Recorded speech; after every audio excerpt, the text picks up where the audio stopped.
Hi everyone, today with me I have this set of compression packing cubes. Now these are awesome. They come in a set of 8 and they're going to meet all your needs when it comes to travel. So you have a zipper all the way in the front, and this zipper allows you to have access to the inside of the packing cubes. Now you want to make sure you know which zippers are which because there's one zipper in the back as well. Now this zipper allows the compression bag to expand so you have more space to fill it up with stuff. Now this is the large bag. You're going to have 2 of those, and in here you should put all your suits, your jackets, your dresses. Once they're in there, you're going to close the front zipper to hold everything in place, and then use the compression zipper on the back to really have it all packed up nice and tight so you can take it on your trip with you. So again, you have the large sizes, and they're also going to send you small ones like these. These are great for keeping socks inside, and they even have a handle too.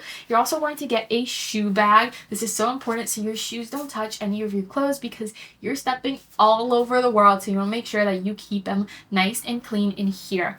You're also going to have a smaller compression cubes. These are great for underwear, bras, whatever you have to take with you, and again, they also compress. And lastly, you have a medium one, which is awesome for your shirts or your jeans or some shorter dresses. They are all easy to compact. They're all the same mechanism and they work great. I definitely recommend this if you're a traveler, you like to travel, or you want to travel. Check these out. They're a must-have.